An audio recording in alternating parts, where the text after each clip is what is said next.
cannabis reform is a lot more than profits, obviously, but it's certainly a very important part of it.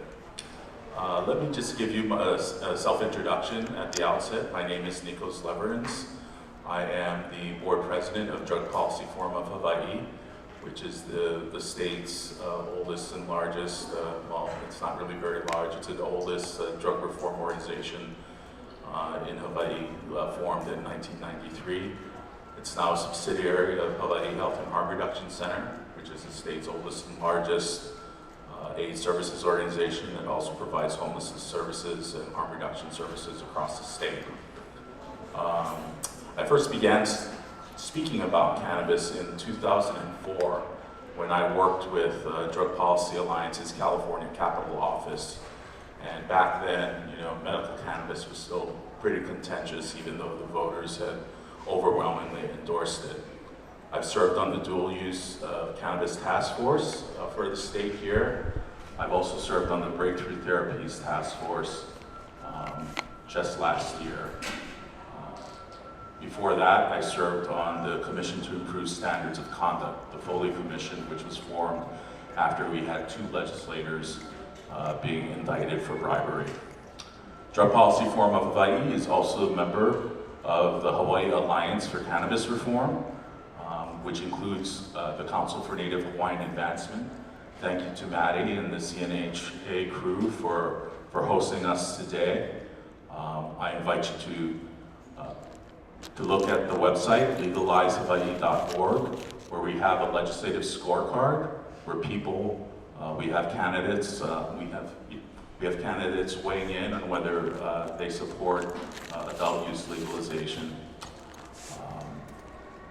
I also wanted to recognize the ACLU of Hawaii, who is also a partner in the Hawaii Alliance for Cannabis Reform, and their new fairly new executive director, Selma Rifty. She is a real champion of civil rights, and I've had many great conversations, many hard conversations with her about how gratified I am that we now have leadership in place at the ACLU of Hawaii who understands the importance of being, the kind of ACLU I saw in Sacramento, which is at the forefront of civil rights and civil liberties, particularly in this context, its impact on our Native Hawaiian population. She was telling me about how youth are being increasingly criminalized around cannabis here. And that stuff needs to end. And when I've testified in favor of the adult use bill last session, I asked the Honolulu prosecutor point blank, what is it that makes him want to keep criminalizing children? Needless to say, he didn't answer that question. The ACLU is also working on a wonderful project that I'm also involved with called Reimagining Public Safety, where we're having conversations across the state to make our system, our criminal legal system, more rooted in justice and equity. So the rough outline of today's panel is that I'm going to ask, our local and state legislators to go first. We have Representative Janae Kapela. We have Representative Kristen Kahaloa. And then we're going to ask our expert from the continent to share some of his wisdom in working in the minority business cannabis space. And then we're going to have local women here who are involved in the cannabis space, including the owner of Big Island Grown, Jaclyn Moore. That's Kaliko Castile in the middle, by the way, who works in the cannabis space. I'll get the introductions as we go through it. And we also have Ceilia Tapp, who works in the hemp space and is also an adjunct professor at the University of Hawaii at Hilo, where she teaches horticulture, and she also teaches cannabis as part of that class as well. After that, there may be questions from the podium, and hopefully, time permitting, we'll have opportunity for questions and answers from the audience. So in addition to what the panelists have brought today, I'll ask them and you to hold 3 broad questions close at hand. First, how can we, as a state, best lay the groundwork for an adult use market that supports broad participation for rural farms and local businesses on each island? Second, how can we better advocate for a sustained commitment to minority-owned businesses and women-owned businesses and funding our state's unmet health and social services needs? And third, what can we do to help move the needle in the policymaking process, particularly at this point in time where we have a governor who supports legalization and a federal landscape that will change maybe pretty quickly. And we have a vice presidential candidate on the Democratic side who legalized adult use as governor of Minnesota. We have, a Democratic nominee who comes from California who's been less than a friend on this issue, but she's evolved as things have come along. So with that, I guess I'll start with Representative Kristen Kahaloa here. She can introduce herself better, but I just wanted to say that she represents Honaunau, Kaliko, Kahaloa, where I'm staying tonight, Holualoa, and Kailua Kona. Mahalo, Representative Kahaloa, for joining us today.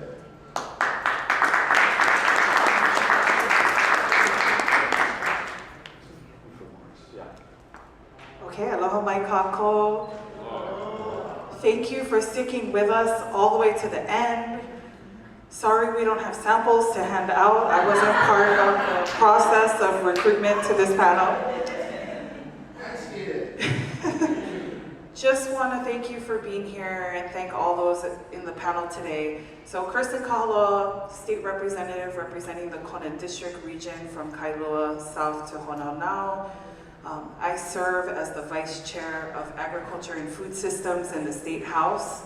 So in that role, we see cannabis as part of agriculture and an economic driver for our community and our communities.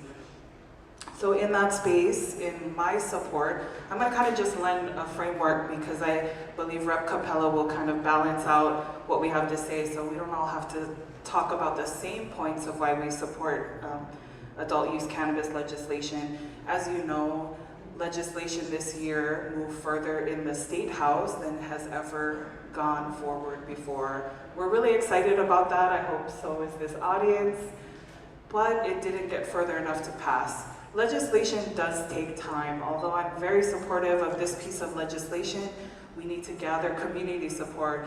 We need to work with committees. We need to work with the Attorney General's office to get the best legislation forward that we can move. And so we're hopeful that the introducers of this piece of legislation, so because we're in this district, I would like to recognize Chair David Tarnas, who is covering this region, and I wish he was on our panel to lend insight to all the hard work he's been putting in for the past couple of years to champion this legislation. But some of the things I think just personally I would like to see in these pieces of legislation for our communities is not just legalization, but ensuring that we limit cannabis licenses to ensure that the local market comes first. So how do we ensure that we don't flood with the large, I don't want to say big box companies, because I don't want to name anybody, to say that we want to keep it local, we want it grown here, we want it used here, supported here. And so to make sure legislation supports local business, supports Hawaii first, is important. That's part of economic growth for our community. But then how do we support minority-owned businesses? How do we support Kanaka-owned businesses? So could we say that a quarter of all licenses are Native Hawaiian owned? And how do we bring Native Hawaiian owned businesses to the forefront in this process? We know that Native Hawaiians and Aina-based people here in our community can grow things. They have green thumbs. I do not, but many do.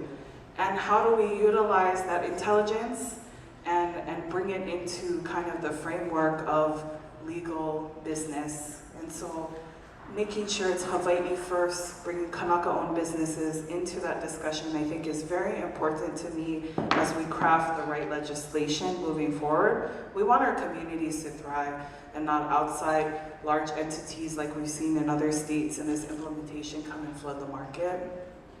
And we don't want things grown from other places coming in. Biosecurity is really important to me. So we want it grown here. As we think about serving our local people, I think putting funding support services into supporting health needs, supporting addiction fund needs, supporting those who've been incarcerated due to cannabis use, get funding support. I think all of those things are critical discussions that we need to see.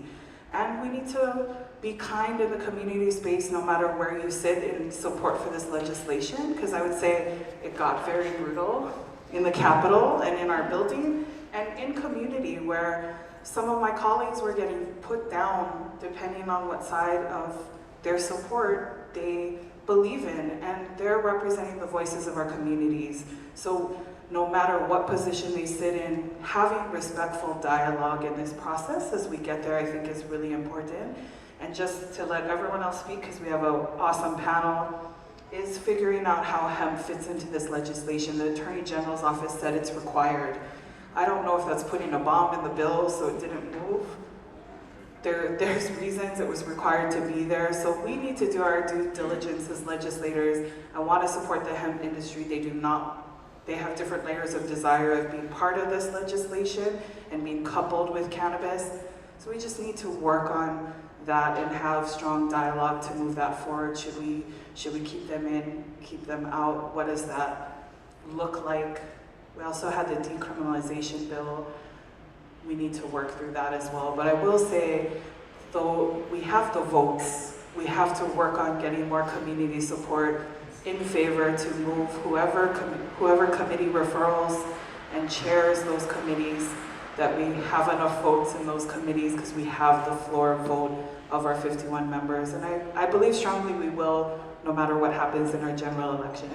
So I'm hopeful that we can move legislation forward. But we need forums like this and others to continue dialogue and conversation as we get the best bill moving forward. But on behalf of Chair Tarnas and understanding what legislation looks like, we've seen other states maybe not do the best foot forward when they first pass legislation.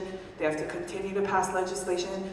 No matter what our first step in legislation will be when we finally do this, it's not gonna be perfect. I wish I could say it will be, but it probably won't be.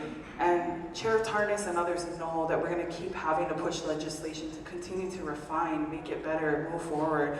But I think creating adult use cannabis under an authority is a great start as we craft these hundreds of pages of legislation as we start to move this conversation forward. So I'll pass it over to Representative Kapela.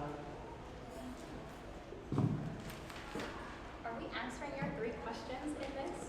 If you want, but if you have something pre-prepared, please feel free to do that. And before you start, I just wanted to say that I wanted to recognize that you represent South Kona, Na'alehu, Ka'u, and Pahala. So I also and more. It's a vast district. I also wanted to, this will be on the table afterwards. I co-authored an opinion editorial with Representative Kapela and Maui Council member County Rollins Fernandez that appeared in Civil Beat in December of last year. This is one of the best things I have written and co-written, so I'm really proud of this opinion editorial. So with no further ado, Representative Kapela. Thank you so much. Aloha, everyone. Thank you for being here, for staying awake and present. I know it's been a long 3 days and another very long day as well. But I'm so excited for this panel. My name is Kapela. I represent House District 5 here on Hawaii Island. Born and raised in Kona, South Kona girl. But my district now goes from South Kona, Honanau, all the way to Kea'au, Shipman Park. So the entire southern half of the island. And within that, a part of why I'm really excited about this conversation in particular is we have a lot of legacy growers in my district. There are a lot of Native Hawaiian families that have participated in this industry for many, many years. And they deserve support, and they deserve legislation that will make sure that it protects them, that allows them to thrive, allows them to grow in a legal way, and also make sure that it's protecting our keiki, right? Because I think when we look at cannabis legislation, this panel is called Profiting from Pakalolo. And there's a lot of different ways that we can profit. But I think more than anything, we know that legalization is gonna happen. At the federal level, it will happen. It's not a matter of if, it's a matter of when. The if is really on the state side. If we are prepared. If we are prepared to ensure that we have an industry that supports our local growers, our legacy growers, it supports our medical industry, allows them to thrive, and if it ensures that we can support community members. Historically, we know Native Hawaiians have been far more harmed by the war on drugs, have been criminalized for smoking or ingesting a plant that we, as a state, have now classified as medicine. So I think one of the things that Representative Kahaloa talked about so well is really how are we ensuring that Native Hawaiians get licenses? How are we ensuring that people who have been historically harmed by criminalizing cannabis are the people that are the first in line to get a license? Whether or not you want to, I guess the way I look at it is we have a medical system where you basically have to grow everything from seed all the way to package. You have to do everything, vertical system. We need a horizontal model when legalization happens at the federal level that protects our local community from not allowing the big box Walmarts of cannabis to come in, but making sure that if you just want to grow pakalolo, or if you just want to grow cannabis, you can do that. If you just want to make dog biscuits from cannabis, you can do that. If you just want to make tinctures or gummies or whatever, you should have the opportunity to do just that. If you want to do all of it, awesome. But we have to make sure that local people can get those licenses and that they can participate in this thriving, possibly, I think really amazing agricultural, but also regenerative agricultural space, right? And then on top of that, we have to make sure that where is that money going to? If we don't have a system set up here in the state of Hawaii that promotes social equity, then that's how we allow those outside corporations to really come in and take us over, right? We have to make sure that A, people are not going to be criminalized, and then B, that money is coming back to our state in the form, those taxes from cannabis, from legalizing cannabis, are coming back in the form of, sorry, I just watched my baby walking. She's 10 months old. But are coming back to our state in the form of reparations for our Native Hawaiian community that has been harmed, in the form of educational opportunities, in the form of access to healthcare, in the form of quality education at all levels, from preschool to through college and up. We know that through cannabis, we are missing out on at least $50 million to $100 million every single year that we haven't legalized. That's our Native Hawaiian community missing out on funding for access to things that we don't have. In our rural communities, in my community, we need that. We need to protect our legacy growers. We need to protect the agricultural industry that is cannabis. And then on top of that, we also need to protect our keiki, because setting up a legalized market for cannabis removes the black market. It removes the things that harm our keiki. Every day that we do not legalize cannabis is another day that we allow our keiki to be victims of a black market. So we have to make sure that we have to make sure that we are supporting an industry that will absolutely 100% support our ohana and our keiki and our agricultural future. Thank you, Representative Kapela. Before we get over to Kaliko, I just wanted to recognize the presence of Daniel Anthony. Speaking of legacy growers and people who are deeply connected to this aina. When I was on the continent and still working around the policy space in Sacramento, his documentary was featured on the PBS station there.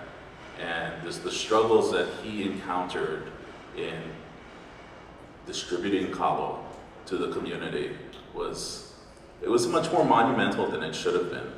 I don't know what the real hiccup there was beyond, why couldn't our regulatory system be more accommodating of craft, kalo production? So when we get to the business side of it, I would like to invite him to perhaps say a few words about his experience alongside, Ceilia and Jaclyn. But until then, Kaliko Castile is now with, Apano Action Fund, and he is the past president of the Minority Cannabis Business Association. So for many years, he talked about how to involve people disproportionately impacted by cannabis prohibition and the larger drug war in the commercial space. He's currently based in Portland, Oregon, which I visited many times, not recently though, and he's had great fun reconnecting with family here. So welcome back, Kaliko. Mahalo, Nikos. Aloha, everybody. As he said, my name is Kaliko Castile, and came out here from Oregon. I've spent the last 13 years organizing and doing political and policy work in the cannabis industry. I started as an intern for NORML back in 2011. So back then, there were no politicians that would touch this issue with a 10-foot pole, right? So I think it's important to acknowledge how far we've come in a short period of time, while also not letting that be the end of the story, right? And I think for myself, as Nikos said, I've been working to try to make sure that the communities who are disproportionately impacted by prohibition ultimately get to disproportionately benefit from the legal marketplace, right? And in the States, back where I'm from, that's typically going to be black and brown folks, right? That's going to be black folks, Latinos, others, other communities. But here specifically, like Native Hawaiians is a much different conversation, right? So like in the States, when you're talking about social equity, it's typically those communities, Latino and black, you have the ACLU has plenty of stats to show that it's 3 to 4 times more likely to be arrested if you are a Latino or a black person in the States than you are if you're a white person, using it roughly the same rates, right? And so the idea behind social equity is that you're ultimately setting up policies to make sure that the people who have been disproportionately impacted have a chance, at least a chance to get into the industry, right? But I think part of the way things have gone wrong back in the States when we've been doing this is that a lot of the times when we're setting things up, we think about ending arrests, which is obvious, expunging records, which should be obvious, isn't always obvious. We think about licensing, which is pretty obvious, but then that kind of stops after that in terms of like, how do we support businesses? How do we make sure that they can actually thrive and grow and not just struggle, right? Because the average small business who's not in cannabis is more likely to go out of business in the first 5 years, right? Like, there's some pretty crazy stats that show how many small businesses will go under, just given that we don't naturally give supports to entrepreneurs in the US, right? And so when we're having this conversation specifically about helping to support Native Hawaiians in the cannabis industry, is making sure that we're actually writing policies that specifically call out Native Hawaiians as a group and say that we should be having set-asides or having some sort of percentage of the licenses go set aside for that, right? Some of the lessons I'll share really quickly that we've learned from doing this in many other states is that license caps are sometimes tough, right? Because license caps will inflate the value of a license. Say you're only going to have 25 licenses across the islands. Each one of those licenses become worth a lot more when they're capped versus when they're not. So if you have an uncapped system, in theory you can have a lot of people flood in, but if you're putting enough support to the people you want to make sure operating in that place, then those people are going to be able to get a little bit of a leg up on everyone else, right? There's so much money in the cannabis industry from large players right now that are salivating about Hawaii and any other state that's about to potentially open up, right? So the need to support local businesses is very great, but that's not only on the representatives, that's on all of us, right? And this is the part where I sometimes rain on people's parade, that if things haven't happened yet, it's partially because we haven't organized well enough yet, right? Representatives don't feel the political pressure, which is why this is not a priority for them. It's why they haven't, aside from folks on this panel, haven't learned about this issue yet, right? So we need to also be talking in our community, talking with our family members, talking with our friends, holding organizing events, getting people registered to vote. As Nikos said, informing people about people's voting records. We have to do more in order to get this where we want to go.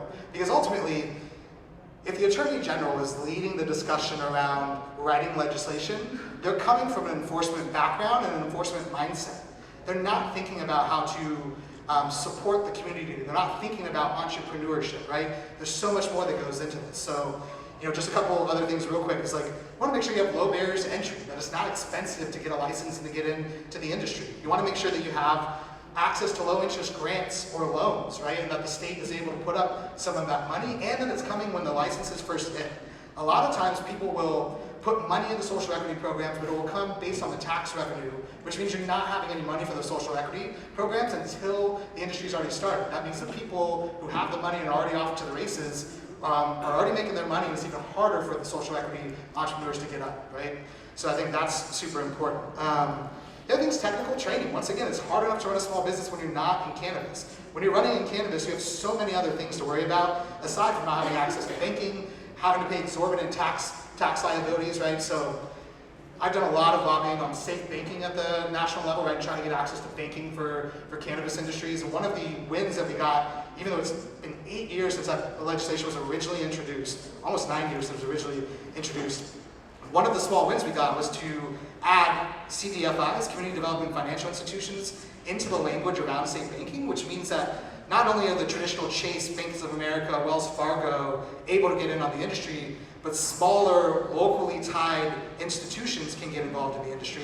Here in Hawaii, there's something like a dozen CDFIs who would potentially qualify for something like that, right? So making sure that you have access not only to licenses, but that you have access to that entire ecosystem, and then you're trying to make sure that the banking institutions are also giving money to Native Hawaiians. And then one last point is that it's really awesome the CNHA is having this panel today. I think this is huge.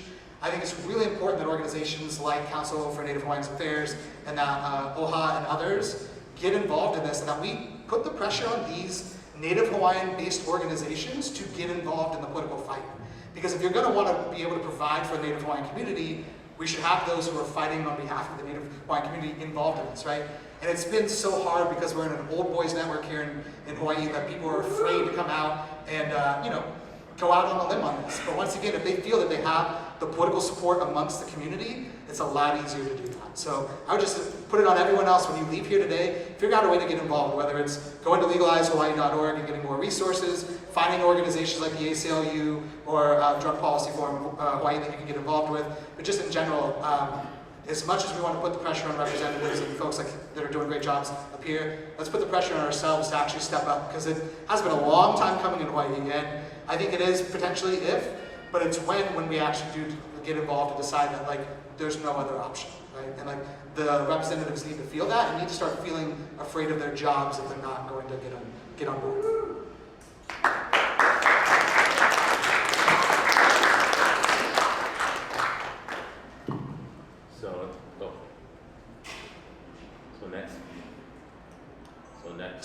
Next up in our lineup is Jaclyn Moore, CEO of Big Island Grown, one of the 8 licensed medical cannabis dispensaries in our state, and from the Hilo side right now. Jaclyn, welcome. Thank you so much. Aloha. I just wanted to start by saying thank you so much for the invitation here. I was able and fortunate enough to participate in the first couple days of the convention. It has been an unbelievable, wonderful experience. Love the infusion of business, culture, fashion, food, social topics. I just think it's just absolutely incredible, and thank you for the invite. I'm here to represent the operator side, current operator dealing with the regulations and the policies. And I can appreciate what everyone is saying, but I actually want to have a real conversation about the impact of having too strict regulations versus not having enough. And the reason why I say that is because at some point this is going to open up. So you can sell a dream and a hope to compete, to be able to satisfy, the vision of being a grower. There's so much more to it. It's not about, believe me, the skill set is there. We know that Hawaii has such an incredibly rich history with plant-based therapeutics. Cannabis is a slice of that. That's something that not a lot of other places can claim to have. Just going back to an article, thank you Roger Christie for all of the archives that he generously circulates. But back in 1988, when the DEA was in full force, the state uprooted 1.5 million plants in Hawaii state, and 1.433 came from the Puna district. It was more than any two trailing states behind us, okay? So it's, the roots, as they say, are large and deep and well fed. So that's the one thing that I think is incredible and an opportunity that not a lot of other places have. I do think that we're not setting people up for success if we don't have a real conversation about the skill sets that are going to be needed to compete. I don't know if it's about eroding the standard. I actually think it's about what do we do to match that standard so that people in their own right understand that pathway to compliance that's actually equivalent to what we're seeing not only in other states, but when we start talking about federal regulation, they're talking about rescheduling, not descheduling. And so if that happens, if anyone understands like the rescheduling component of it, they're saying it's going to be a C3. So for folks that go to the pharmacy, C3 would be, you know, the benzodiazepines, things with testosterone on it in it. I believe it's like codeine, some of the codeine-based products, just so you have like an equivalent, right? Do we think that if federal rescheduling happens, that there's not going to be some kind of federal standards that we all have to meet, at least a hybrid of them, if cannabis even becomes an outlier, meaning that we're not needing to fully conform to what that looks like? I agree and really appreciate the sense of urgency that I'm hearing about every year that goes by not addressing this. When I say this, call it medical, call it adult use, call it whatever you want. We're talking about reasonable access for adults who have the ability to discern what they need for their body. And if it's plant-based medicine, then give them the best quality that you can make, knowing what we know about healing with plants.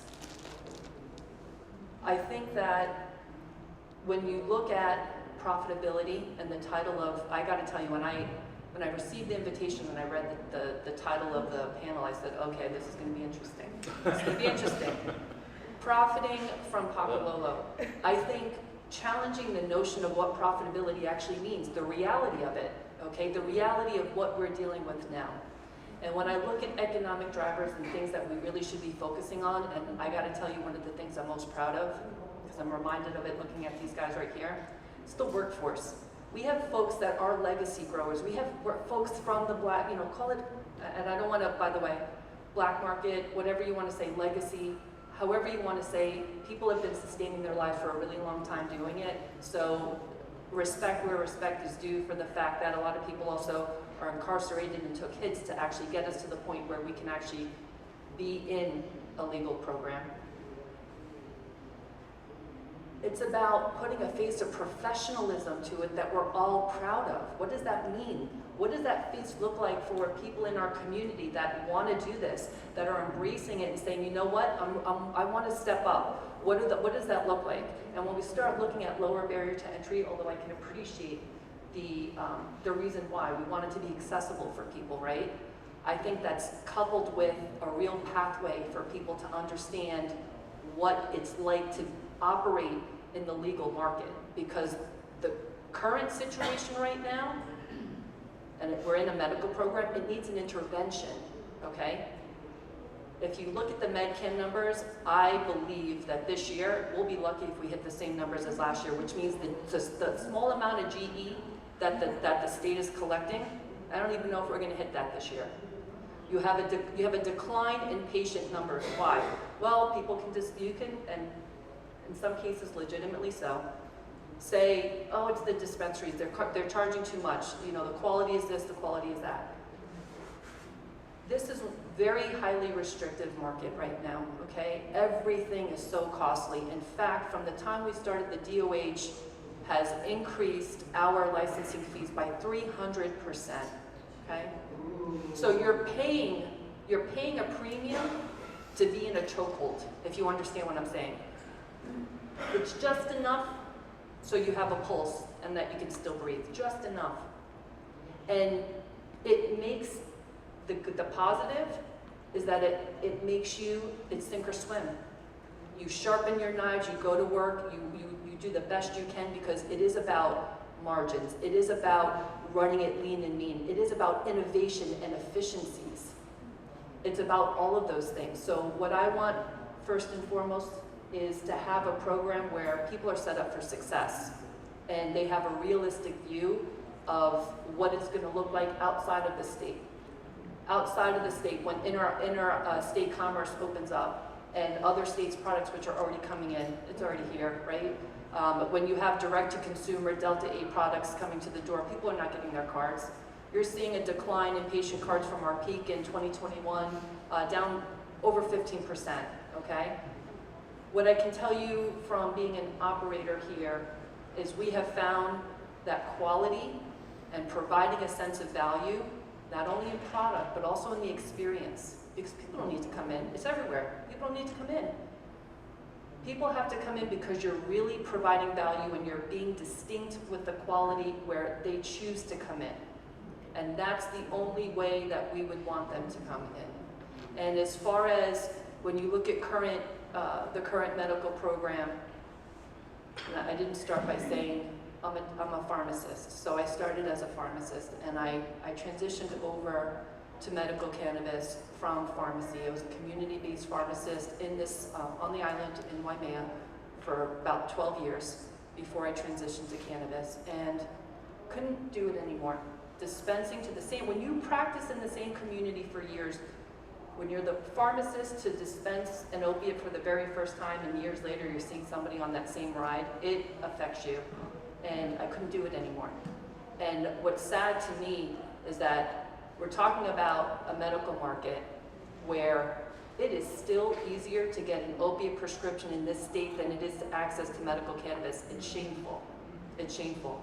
Especially since the state was one of the pioneers adopting a medical program years ago, first through the legislature, and now we're trailing behind because we're getting caught up on the nomenclature of adult use, recreational. You know, people say, you know, worry about the kids. I have kids also.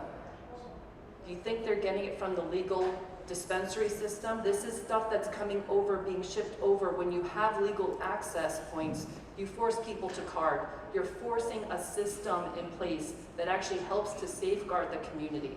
The very thing people are worried and saying that they're trying to protect by not passing it, you're undermining that very fabric of the intent of what you're trying to do, eroding it, and there's access everywhere, okay? The question is, how difficult is it for a child to access when you have a legal market, right? What are you gonna do? And make sure you have parameters in there for any consumer, because it is about access for all. And the fact is, one of the things that the medical program could do now is acknowledge the fact that the only qualifying condition you need is that you have an endocannabinoid system, because that's the science.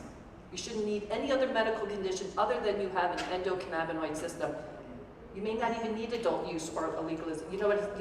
When you start approaching it in a way that makes sense and consistent with the way we're talking about it, I think you're going to see a lot of things open up. Sorry, thank you.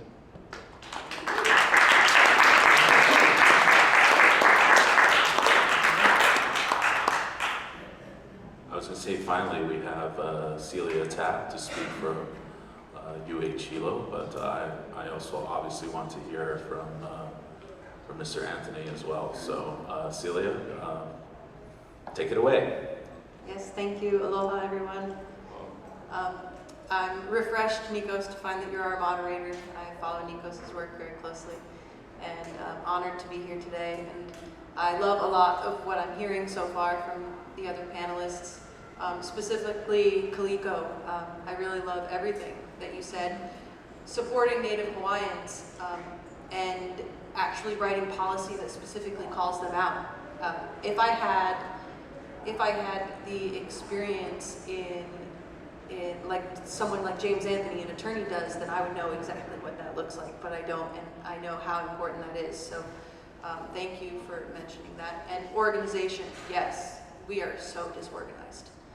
That's something that we can work on, and we've been getting, you know, trickle bits here and there every year as we get closer. Hopefully this will be our best year yet with organization. Unlimited licensing. When you talk about limits to licensing, that is the problem.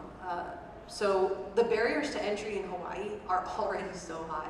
Just land here in Hawaii, and the cost of doing business in Hawaii is so high. Limiting licensing is a very big problem when you're talking about social equity and when you're talking about opportunities for small rural farmers and Native Hawaiians. How do we support them when it comes to licensing? Well, it's by first giving them the opportunity, and we don't have that. It isn't our responsibility to ensure that everyone is successful. That's not how business is done. It's our responsibility to ensure that everyone has an opportunity.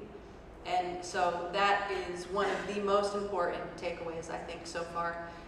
When we talk about regulation, we're talking about deregulation, and we're talking about taxation also. We cannot have such a high tax that our impoverished communities can't afford the medicine, or in the case of adult use, the cannabis, right?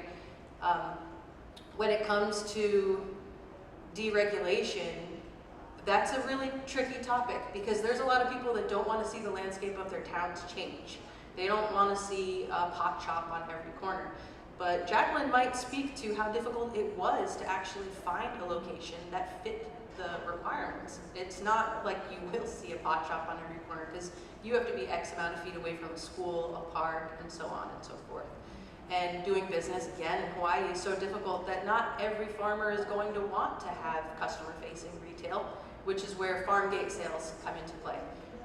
This is, if you aren't familiar with farm gate, this is something that was implemented in Canada where it was a little bit easier because of their federal legalization. But farm gate is where you can actually go to the farm and purchase directly from the farmer. This is what the majority of people are really interested in, is meeting the farmer. And when it comes to cannabis, it's just one crop of many. Cannabis cultivators aren't just concerned with only cultivating cannabis.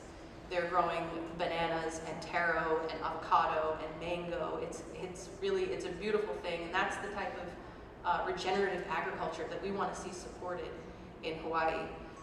So lowering that barrier to entry, no matter how much we work on lowering it, it's still going to be high, and we know that. So, because even I have the same fears that you had mentioned, Representative, what's your last name? So yeah, even I had some of those fears, like talking about it with my husband for years now, thinking, well, if we have unlimited licensing, then what does that mean for Hawaii? Like, what does that mean for a Cannabis Authority Board when they get inundated with applications? And you know, the application fee should of course cover the cost of reviewing those applications, but how do we prioritize Native Hawaiians first in that application process? And yeah, what do we do with that fear? It's a much bigger conversation that we won't be able to cover all today, but very important nonetheless. So thank you everyone for that.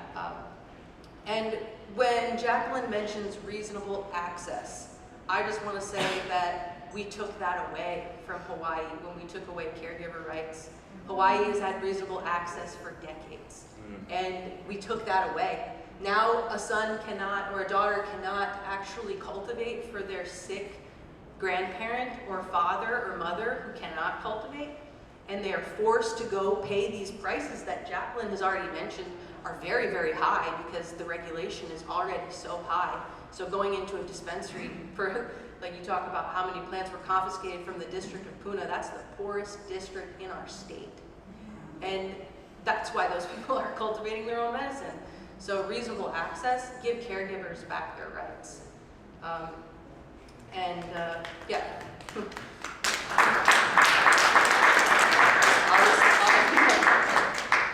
Thank you. Hi guys, aloha. I'm Daniel Anthony. Honored to be on this panel with all of these great leaders here. I just want to mention we have Native Hawaiians sitting in the state capitol in leadership positions, and what they really mean is us as the community. You know, when we legalized Pa'iai back in 2011, and there's a little bit of similarity here between legalized Pa'iai and this cannabis initiative that's going through. Because the reality is this, I do exactly the same thing today that I did in 2009 and 10, and it was illegal. Yeah, I didn't change to the government. The government created regulations that I could conform to. Yeah, and it's about getting educated, it's about putting safe products out into our community, and what we found was that we have that capability with very low regulations. Yeah, if you make your point junk, can't you go buy them next week? No, it's the same thing with the medicine. I want to point out that if we look at what is, yeah, we talk about profiting from Pakalolo, what is that in a Kanaka mindset? Because I'll tell you what it is. It was the fact that Native Hawaiian cannabis farmers were the very first ones to make it to Lahaina. Not the federal government, not the state government, was the uncles growing unregulated on Molokai that was there day one. Now I'm going to dream a little bit here, guys, because I want to throw this out there as to be the extreme end. What I do is I grow capacity, yeah?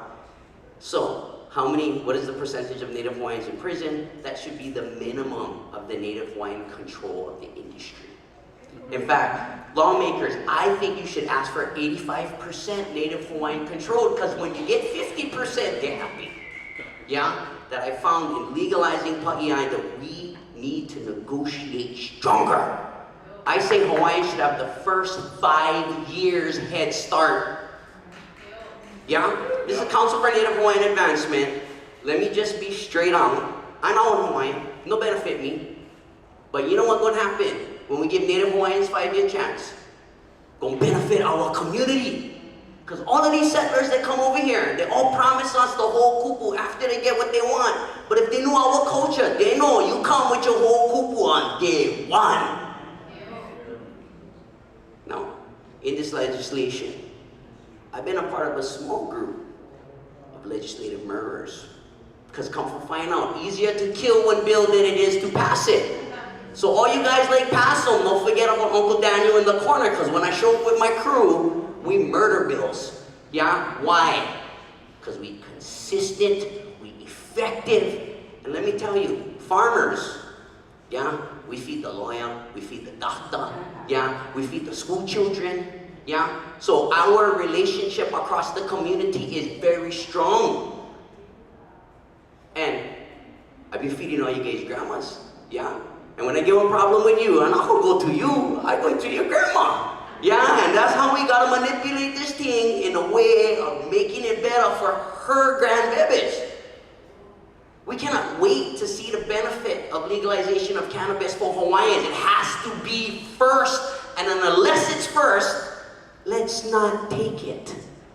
Yeah, we have to have the capacity. Legislators, I want to empower you to be able to walk away from the table if it does not benefit your lahui. Drop that mic and say, sorry guys, try again.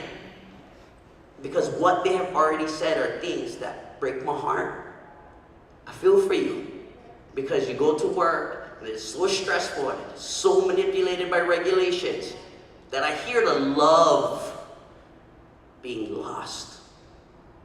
I want to see and preserve that Hawaiians can farm with love, not for profit, never need one profit, has zero regulations affecting auntie, uncle, grandma. I will tell you this, all the households where the community farms together, none of our kids, when you raise your kid right, you don't need to worry about your kid do dumb stuff. Yeah, and I ask this question, if our kids gonna smoke anything, you like them smoking Uncle's Crips, or you like them smoking meth? Or you like them smoking cigarettes? Yeah? We have to pick and understand that it's our role as a community to educate our own children. Yeah? My kid's solid. Yeah? I get one blue card. You offer cannabis to any one of my kids. My 18-year-old daughter just graduated from Kamehameha. Every time I stress her, oh, you gotta smoke. She's making her own educated decision. This is an 18-year-old Hawaiian female full of mana because she was raised in a household where she understands that there are consequences for every decision she makes. Now, the organizing, Kaliko, I appreciate it because I've been saying this for a while, but nobody really hear me. The 30,000 blue card holders are the largest unorganized group of farmers in Hawaii. Hawaii. Technically speaking, every blue card holder is a potential farmer, and 30,000 of them is bigger than each of you. Is bigger than the Hawaii Farm Bureau. It is probably the single largest agriculture group that needs to change policy. But why? Nobody like do them. I'm gonna tell you, I went beef, I legalized pa'iai, I got blackballed. Yeah? I got blackballed because I would change one system. Not you guys wasn't there, but you know what all the politicians told me? Oh, Daniel, it's gonna take a long time. I looked them right in the eye, I said, "Bah, yeah? You know how you turn a ship on a dime? Is with the right leader. You guys not the right leader. Because my leader made moves quickly and in time and save our people. Yeah? So, those leaders, they need to be influenced by the community. Now, in regards to legalized pa'iai, this is going to be my end of it. Since 2011, at least $25 million has gone into our community because one Fijian in Waimalu would choose to not accept their laws, their rules, because in my na'au, I knew what was right. So are we going to follow the law or are we going to do what is right? And that must be on the consciousness of our leaders, because so many times they make decisions as if Hawaiians don't exist. Because guess what? So much easier for make one decision in Hawaii if you guys don't exist. My question to you, you guys exist. Then damn well I better hear you at the Capitol, starting on opening day and all the way through. And if you show that you exist, you will support these leaders and you will hold them accountable to making decisions that will make your future better, Hawaiians. Because otherwise, they're making the future better for somebody else, and we have since 1959 a track record of it being better for the next guy on your back. Thanks, guys.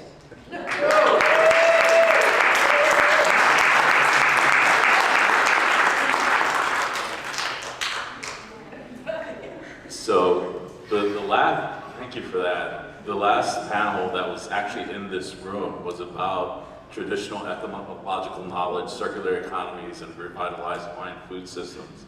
And I know that Daniel Anthony is, on the front lines on the windward coast of Oahu doing it right now. He's just not about growing, Pakalolo, he's growing food to feed the community. So gosh, maybe that can be a panel next year, the intersection of agriculture, Native Hawaiian practices, and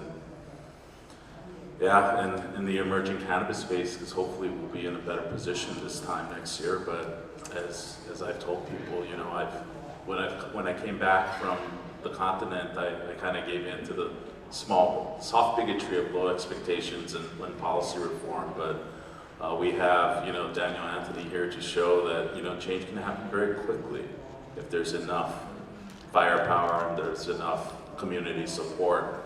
So let me segue to a question to Kaliko on this very question of legacy growers and involving legacy growers in an adult use marketplace, as well as license cap. What states have kind of hit the sweet spot with respect to licenses?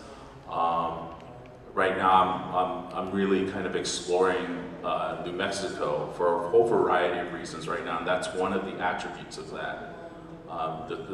The state of New Mexico just legalized very recently. In their first year of adult use operations, they had $300 million in gross sales and $27 million in state tax revenues.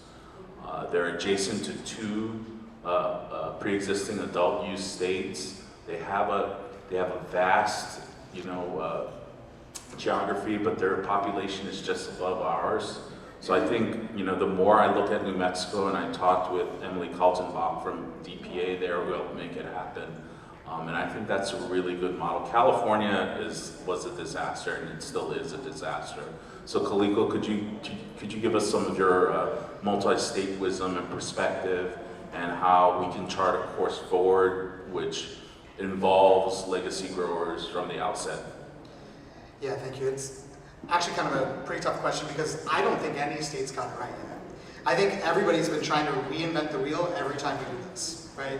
And like it's very rare that like, I know Hawaii's trying to like change this, but it's very rare that states are actually looking at the history of how this has happened and trying to just take the best parts and then just do that, right? Like we're always kind of like wanting to create a new model and that be the model for everything rather than just kind of, it's okay to do things similar to other states. New Mexico is an interesting market because they've come so late in the process, right? So I feel like they have learned a lot of it. They're in the Southwest, so they have more folks who have been affected by social equity, by arrests and that sort of stuff. So like, I think in some ways they've given a little bit more thought to how to involve legacy operators. But I still think it just comes down to barriers to entry and support of those businesses, like not over-regulating, right? I think it is way too hard to get into the industry, no matter what part of the industry you're in almost every state, right? Like, there's a lot of noise about New York over the last couple of years because they're one of the biggest markets to legalize, and most people say they screwed it up because they haven't made as much money, they don't have as many dispensaries open. But it's because, kind of like what Daniel said, they actually set aside for the first period of time that only social equity operators were going to get their licenses, right? So they put their money where their mouth was. They said, we want this group of people to disproportionately benefit, and in order to do that, we're going to give them a head start, right? So with legacy operators, I think you got to make sure that you're keeping the barrier of entry low because, you know, if you're just selling cannabis on the black market, I mean, you could be making money, but you don't always have a bunch of money to throw into licensing and all of the other things that come. So you still need to have low barriers of entry. You still need to have the technical assistance to understand how to jump through any compliance hurdles that are already in place. So I just think it's really hard that any state has really gotten it right. I just think you still have to stick to the tried and true methods of keeping barriers of entry low, making sure that you're not like, one of the things that's been required for growers in other states is requiring that they already own their piece of property before they can get a license to grow, right? So like that's a massive barrier for most people who don't have millions of dollars to just buy a location.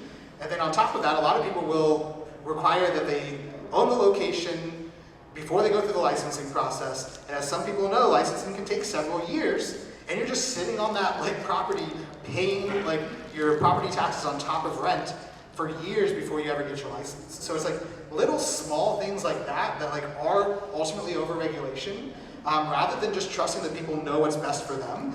And legacy operators typically still exist because they were good at operating in the legacy marketplace. They're not done, they understand how to do it. So you just need to be able to like close the gap in between a over-regulated, enforcement-driven, enforcement mindset policy to close the gap closer to what Daniel's talking about, which is just making it easily accessible for anybody to be a caregiver or to be able to grow for their own adult use purposes, right? And I think as long as we have testing requirements, which should happen because we want safe products out there, as long as we have age requirements from the people who are actually selling cannabis, those are the things that matter from a public safety standpoint, right?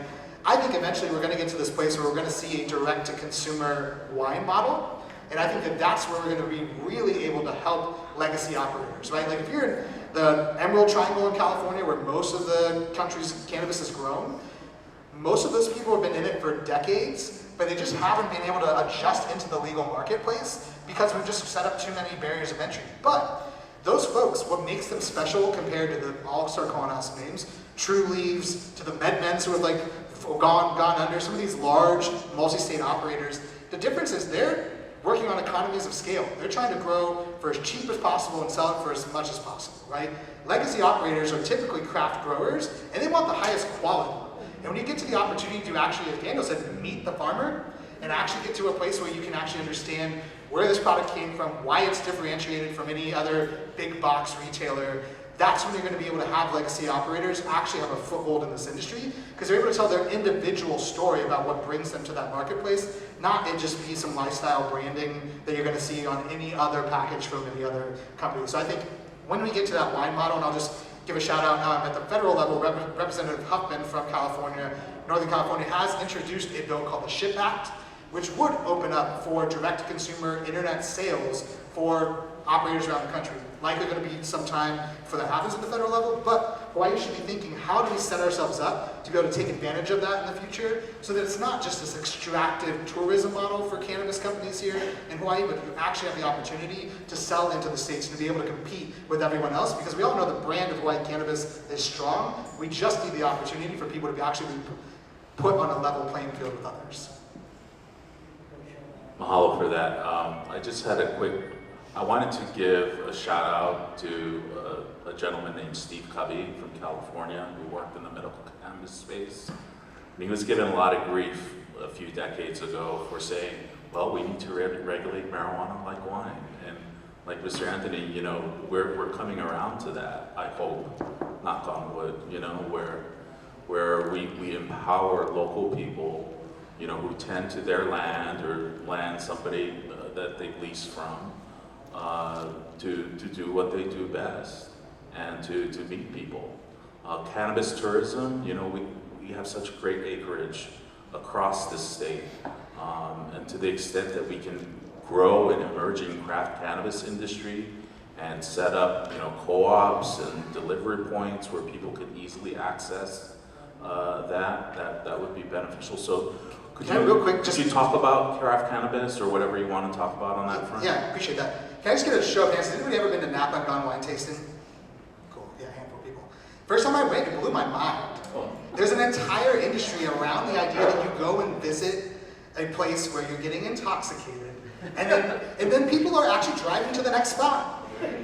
But like legitimately, we just kind of like sweep it under the rug, right? It's like a legal industry that we just sweep under the rug. But people go wine tasting, they'll go to 4 wineries in a day, and we act like nothing's wrong with it. Right? Like I've done like 10.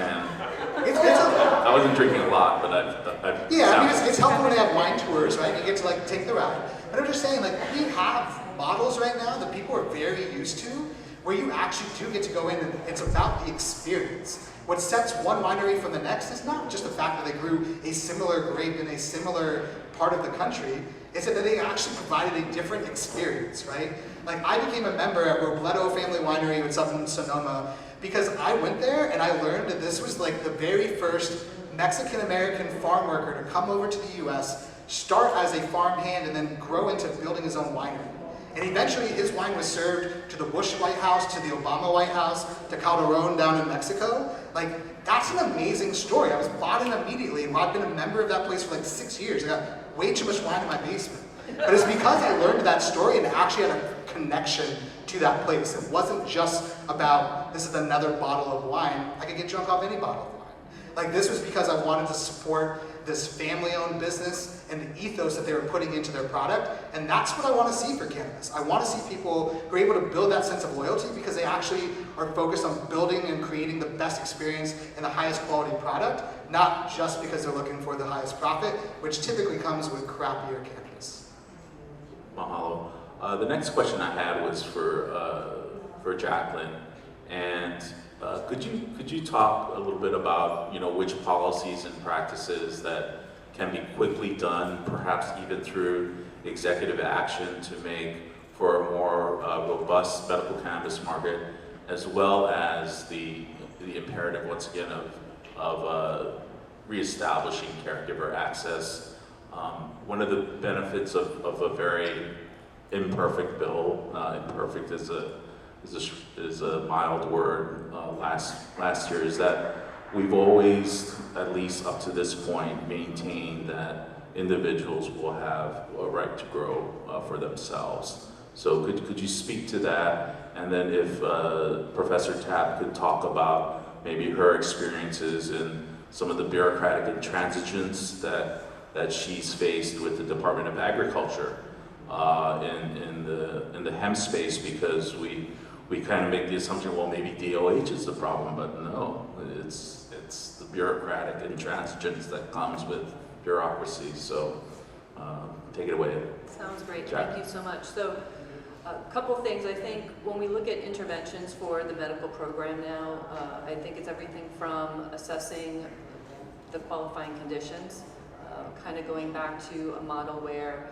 an adult can choose for themselves what they're going to consume for whatever the benefits or reasons are. Just the way you would go and choose something if you wanted to from the health food store because you want you know, a passion flower instead of a benzodiazepine perhaps to alleviate any kind of anxiety or things that you have. People should be able to go for the medicinal reasons that they need to the dispensary now and be able to purchase. When I start looking at interventions and what can be done, I think it's that. I also think, you know, we can't even sell, we can't sell papers, we've finally allowed for pre-rolls. It's been years, by the way, okay? We couldn't even say smoking. There's such restrictions on education. Even when I say education, working with providers to do education. For a long time, it's been this ban on any kind of entanglement between the dispensary system and the providers. I can understand some of the rationale for it, but I do think that if we're going to have a very healthy medical program, we should be able to bring to awareness more education for patients and also for the providers, so it's not this taboo kind of subject. We have patients that go to these cannabis-specific providers because they have been with their provider a really long time and they feel shame and don't want to bring it up to them. And actually some offices require patients to sign off on their like house rules or office rules, and they have you disclose whether or not you are consuming cannabis or not, and then they make the determination of whether or not you can be a patient there. You also have situations still where if you are a legitimate card holder, and we have had patients, this has happened to patients, go to the hospital, you know, if you need emergency services and they say, are you using cannabis? You should be able to, as a patient, a medical card holding patient, or any patient really, to be able to say, yes, I'm using this medicinally. But what's happening is patients have walked out being diagnosed with cannabis use disorder. Okay, so we can't even be upfront about being a patient using cannabis. It's even within our own healthcare system here. You know, so that's something that we have to approach. But high level, being able to sell rolling papers and things so that we're not sending an auntie or somebody to the smoke shop who, you know, maybe they don't want to smoke tobacco anymore.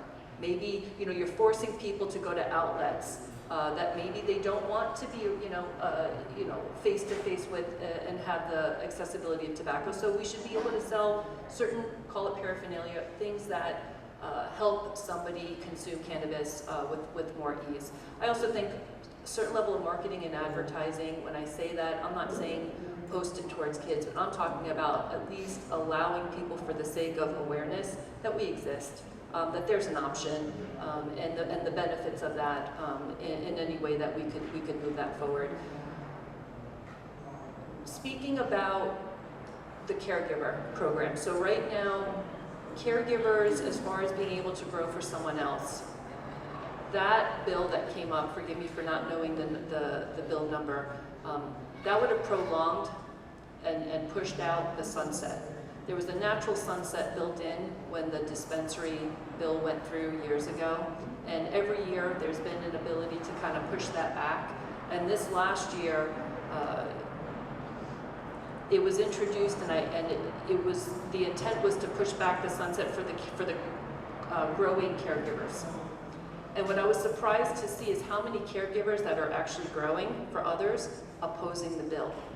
So that bill was not opposed by, when you look at its public record, look at who opposed that caregiver bill to be pushed out. It actually came from within the caregiving community. So I did want to say that, you know, dispensaries, yes, it's highly regulated. We're doing what we can to provide the value, the quality at a good price, because again, people don't have to come in if they don't want to. I think over the years, you've seen people, dispensary systems and operators get better at the craft and doing what they can to drive those prices down to the best of their ability. I love that people have options. People should have options. If you want to grow for yourself, I think that's an incredible option. Everybody should be able to grow their own food and also heal themselves in any way that they feel like is you know, that they need. One of the things that I think we could look at also is the benefit when we start talking about farmers. We've used fresh fruit, for example, for our gummies. We were looking at how we could impact and elevate those in our community that we really value. And we have so many traditional farmers a part of our group that it was really important for us to figure out how we could elevate those communities, especially because we're based in Pepe-Keo, and when you start looking at the history there on the coast, it's really fantastic. But the last 2 years we have purchased or acquired like 6,000 pounds of fresh fruit and inputs from local farmers in the last 24 months. So that's one way that we try to do our part as an operator. And then the other side of it is also elevating even non-cannabis touching communities, and I'm talking about the arts. We have an incredible artist and creative group community here, whether it be music and arts. We incorporate as many of these different aspects of community that we value into what we do, and you can see that through what we put out there as far as collateral material and the content that we create. So we always do lead with that foot, and I think even if you are an operator, and I do want to say craft by anybody's definition, the quality and even the size that we have, even when you're comparing to the operations to California and some of these other groups, it's still craft. We are very much a craft operator. But I just wanted to kind of tie out some of these pieces because I do think there's a responsibility in really figuring out how, as an operator, you can elevate the communities around you. But we're in the most remote island chain, right? So this is where costs come into play. And when you're doing it at scale, it's a real thing. So how do you compete? And when I hear, no, capping is the problem, capping is an issue. And I hear that, I'm just wondering, in what state? Oklahoma? I don't think so. California? I don't think so.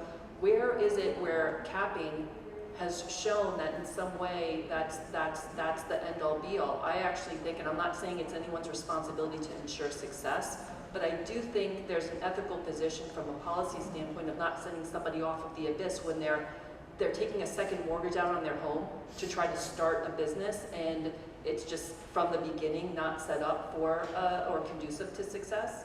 I think that's something that needs to be looked at. Thank you. Ceilia?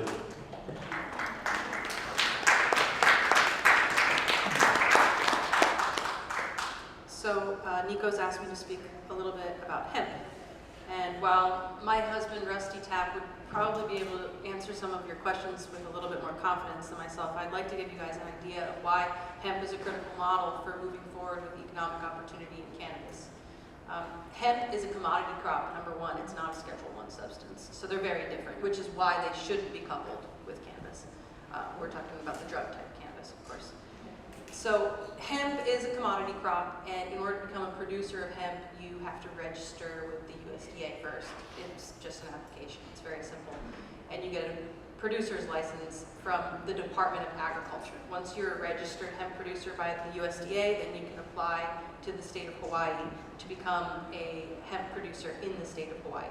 There are some states that implement their own programs and some states that opt out and just say, hey, USDA, take it away.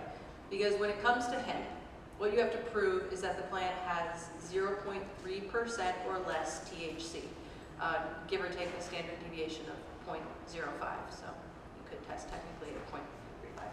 But what you have to do as far as the Department of Agriculture is concerned is meet a low barrier of entry, a certain set of requirements that make sure you are not impeding on other residences, parks, etc. Much like what we see with cannabis, the drug type, even though hemp, again, this is a non-intoxicating substance.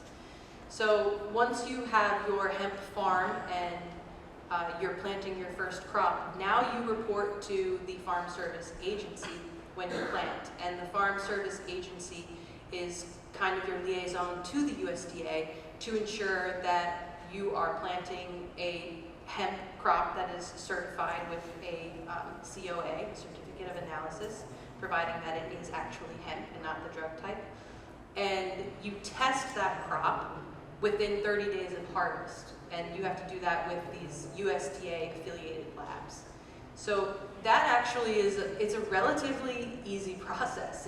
It's not that hard to meet those requirements. As far as the Department of Ag's concerned, they don't actually have a lot of experience with hemp. So there's a lot of uncertainties still in the state of Hawaii working with hemp because they don't have that much experience with it. And there's not, I don't know how many compliant hemp farmers there even are in the state. They won't give a list, you know, of who is actively farming hemp and testing with these certified labs. But for ourselves, my husband and myself operating this hemp farm, some of the greater difficulties are actually related to the bills that have been passed, to the policy surrounding hemp that limit the products that are allowed to go into market and how we process them. So while we can grow a beautiful hemp crop, actually turning that crop into something that's valuable for, let's say, a resident in Hawaii or outside of the state, that's where it becomes very difficult. And we just wrapped our hemp task force this last month. I don't really know how much we solved in that month of communication. There's still a lot of problems when it comes to processing and products. For instance, we're not allowed to sell hemp flour, which is absolutely absurd when we're sitting here on a panel with a medical cannabis dispensary selling a Schedule I substance that's psychoactive in the form of flour, yet a hemp farmer can't actually sell hemp flour in the state of Hawaii. That's a big issue, especially for all of the folks who are home medicine makers. A lot of people like to buy that hemp flour and turn it into tea or tincture or a lotion or a salve in the comfort of their home. It's a really beautiful plant to work with for a lot of reasons. So that there, I think, is more policy than anything. The Department of Health, I don't think, really wants much to do with it in reality.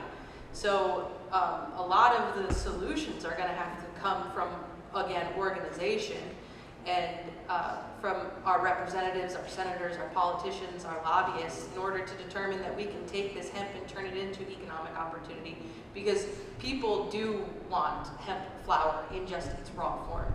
And then as far as processing, that's like a whole nother nightmare. To register a processing facility, the Department of Health requires that you only process hemp in a processing facility, much like with THC cannabis, right?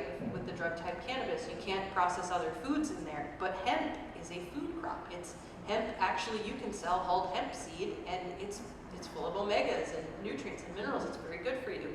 But they won't let us create kimchi or inamona or dried apple bananas in our processing facility. It's, you know, limited to only hemp, and that's a big issue because when it comes to farming, diversified farming is where Hawaii is. So, yeah, I think that's probably a good place to start. Thank you. This is such a vast subject that, you know, when I'm listening to each of you speak, I have about 5 other questions, and we can, you know, stay here till midnight talking about it. But before I open it up to the audience for limited time of questions, I wanted to invite our legislators to maybe speak to, you know, how we can, you know, people in this room, our allies, how can we galvanize popular support that is felt by individual legislators. You know, one of the more painful things that I didn't witness because I didn't go was to see, you know, one of our, you know, Native Hawaiian legislators from the west side of Oahu, you know, share the stage with the Honolulu prosecutor and others opposing any cannabis legalization outside of the medical context. And also, could you also maybe speak to how imperative and important it is to keep, you know, the multi-state operators, these billion-dollar cannabis conglomerates out of the politics, the political system here, and being aware of who they may hire, and to, you know, keeping them out of, to the extent that we can, our emerging cannabis economy. So either of you who want to take the lead on that, feel free.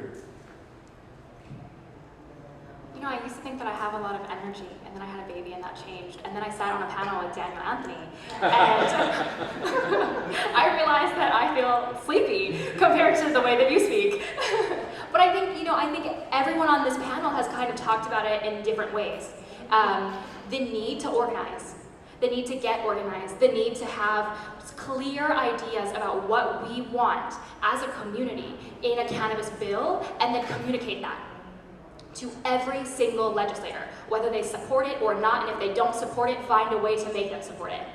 Because we know that it's going to be beneficial to have a system that really supports, as Kaliko has talked about, uplifting Native Hawaiians, pushing back against those who have been incarcerated, and making sure that they are uplifted in a pathway that moves them and their ohana forward. I'm one of those kids that have absolutely been impacted by the criminal legal system, watching family members be arrested, watching family members or visiting them in jail, because that's your only way of getting to see or know them. I know that there are so many other students, so many other keiki across our state that have felt that kind of pain, and we have to make sure that they're not feeling that pain, that they are sitting in the audience, just like this beautiful young woman right here in the front, paving a pathway for change. You are that change. And all of the other haumana and keiki and opio that are here, they are the pathway, along with the many that couldn't be here.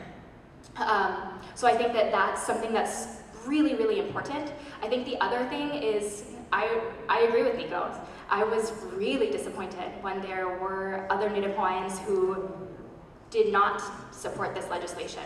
So have conversations. Ceilia and I were just talking about creating different town halls, having smaller conversations, being able to have this kind of conversation in a much more intimate way to talk about, hey, if you have an issue with cannabis, if you don't like the way that certain legislation is moving forward, or you don't like, or you're nervous, there are Native Hawaiians, like those that are of our colleagues that didn't support this legislation.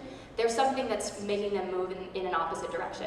We have to have small conversations. It's those one-on-ones. It's having a family member talk to them, figure out what the issue is so that we can overcome that challenge.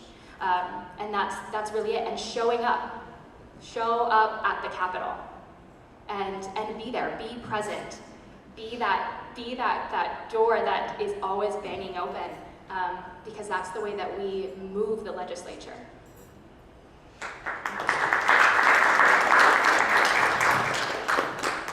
I know we want to give time for Q&A, so I'll try to be super brief, but I just appreciate everybody's comments, because I feel like I can honestly say I'm a supporter of this legislation. I'm not an expert. I'm more focused on agricultural production and elevating our economies of scale and seeing the work that Big Island Grown has done. If we can put more facilities like that in rural communities, and I wish everyone could visit, but it's highly regulated, right? So not everyone can take a tour. I was able to, with other colleagues, again, if with proper education, we may see a path forward.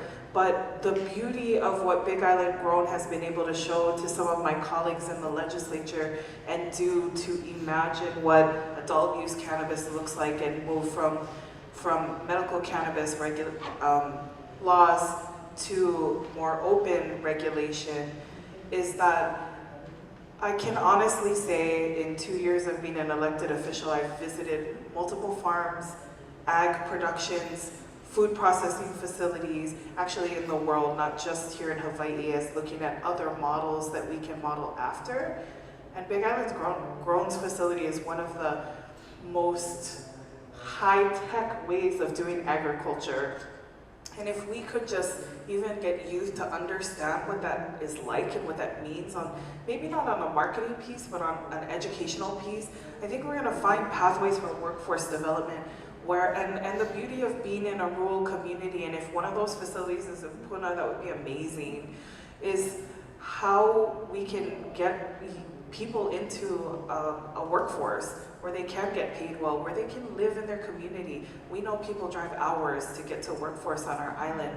And so when you see a facility like that, how high tech it is, how they're employing local workforce in rural communities, someone like me and Rep. Kapela and others in neighbor island rural communities, we get it and it makes sense to us. In our urban core and at our capital, that does not resonate because jobs are abundant and you can drive to other sides of the island and around, and there's a diversity of workforce. So some of those things don't trigger in the same way. So education is important. And again, if Oahu doesn't want to start this, we can start at least production on neighbor islands only. You know, we would like to behold that capacity and uplift farmers and figure out a path where we find ourselves as a state supporting this legislation, because I feel very confident that many of my neighbor island colleagues are in support, and we see this greater need and greater vision. How do we get Oahu, urban Oahu, and other parts of the state to understand its importance, its relevance, to move the needle forward? So I think that's a critical piece, education. And there were so many pieces of misinformation through this process of pushing a legalized cannabis bill forward. So again, how we work together collectively, talking story with others, telling people why you support it, personal stories that I was willing to share with community about my family, seeing someone addicted to opioids and knowing that just generationally the mindset of how marijuana has been portrayed in this country would not allow my grandfather to try that as a path for healthy medicine. So opioids were the way, and then addiction happens, and we were secretly trying to transition him. But again, if we can destigmatize some of this, that's gonna help with healthy medicine for our many kupuna. That's our largest, the baby boomers are here, and how we can change those positions that will help the medical side, but also help with moving this legislation forward. Thank you for that. So we are at time, so unfortunately we do not have the capacity to take public questions from the audience, but I'm sure all of us will stick around for a few minutes, so feel free to talk story with us in person. Before we adjourn, a reminder that tonight's mayoral debate is going to be held here at 6:30. This is the start time. Doors open at 5:45. So if you want a good seat, it's about 45 minutes away. I'm not sure what the attendance will be.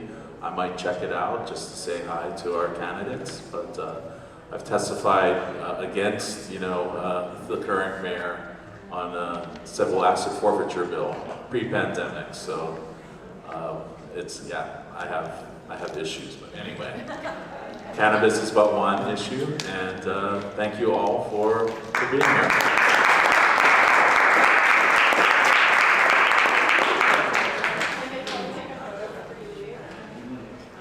Just stand right.